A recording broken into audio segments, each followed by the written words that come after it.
अग्निवीर योजना के बारे में आप कुछ जानकारी देना चाह रहे हैं, क्योंकि सर अभी लोगों में एक सवाल बना हुआ है कि कब पहला बैच रिटायर्ड होने वाला है और रिटायरमेंट के बाद पूरा क्या प्रारूप इनका रहने वाला है, सर उसको लेकर जानकारी। देखो, अग्निवीर एक प्रक्रिया है जो इंडियन आर्मी ने या इंडियन डिफेंस फोर्सेज ने काफी सोच समझ करके कोई 4 साल पहले शुरू करी और इस साल 31 दिसंबर को 4 साल पूरा करने के बाद में अग्निवीर वापस आ रहे हैं, क्योंकि लोगों को अग्निवीर की ना जानकारी नहीं है कि क्या उसके पीछे बैकग्राउंड था, किस प्रकार से अग्निवीरों को आगे रिटेन करा जाएगा, किस प्रकार से फ्यूचर में अग्निवीर को समाज में एडजस्ट करा जाएगा। तो उसमें कई जो खाली राजनीति सोचते हैं या जिनके पास जानकारी नहीं होती, वो ना इसको एक अलग दिशा दे देते हैं। अग्निवीर की जो स्कीम है, ये 4 साल 17.5 साल के एक लड़के को नौकरी देने वाली थी। इंडियन आर्मी ऐसी करती थी। अग्निवीर की जो स्कीम है, ये कोई नई स्कीम नहीं है। जैसे इंडियन आर्मी में भर्ती होते थे ना, वही भर्ती प्रक्रिया को अब अग्निवीर बोलते हैं। इसमें अब आप फर्क देखो कि 17.5 साल का एक लड़का जाता है नौकरी करने, 4 साल नौकरी करता है और उसके बाद में जब वो रिटायर मतलब रिटेन नहीं होता है,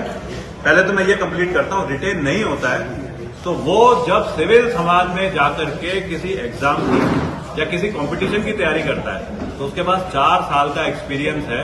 अलग अलग कंडीशंस में अलग अलग लोगों से मिल करके अपने अंदर कॉन्फिडेंस बिल्डिंग और तैयारी करके दोबारा किसी नौकरी में लगने का। अग्निवीर जो स्कीम है, इसमें क्या हो रहा है, पहले तो था 25% रिटेंशन, अभी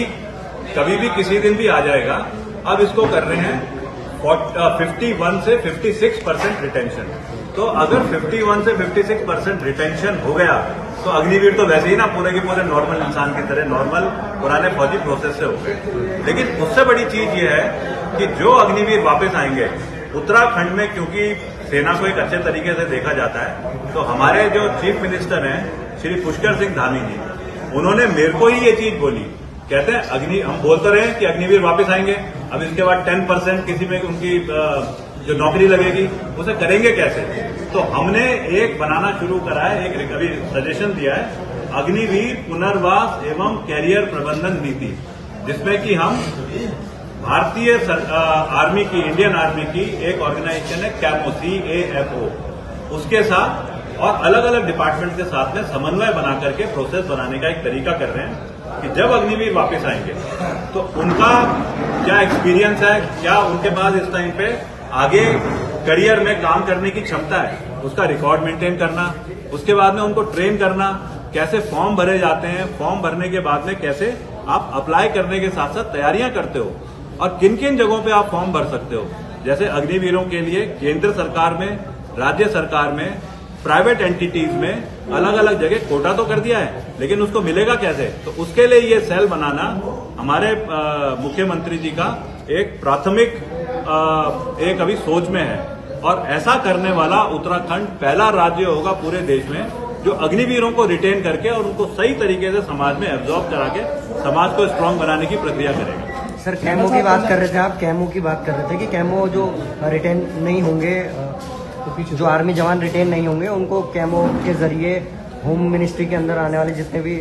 संस्थाएं हैं उनमें एडजस्ट करा जाएगा। सर उसके बारे में देखो, क्या है आर्मी में ना, जैसे प्रक्रियाएं होती हैं, मैं जैसे गढ़वाल राइफल से हूं, तो गढ़वाल राइफल का जो प्रोसेस होती है वो होती है लैंसडाउन में, रिकॉर्ड ऑफिस में। ऐसे ही सारे अग्निवीर पूरे जो देश भर के हैं, उनका जो सेल है उसका नाम रखा गया है central Agniveer management office. Central Agniveer management office, इसे बोलते हैं कैमो। ये मिनिस्ट्री ऑफ डिफेंस का, इंडियन आर्मी का एक सेटअप क्रिएट करा गया है। अब जब तक अग्निवीर सेना में है तो कैमो के अंडर में काम करेंगे, जो कुछ है तनख्वाह हो गई, उनको कैसे आगे उनके जब रिपोर्ट्स बननी है, उसके बाद में जब वो एग्जिट होंगे तब तक तो कैमो है। लेकिन जैसे ही अग्निवीरों का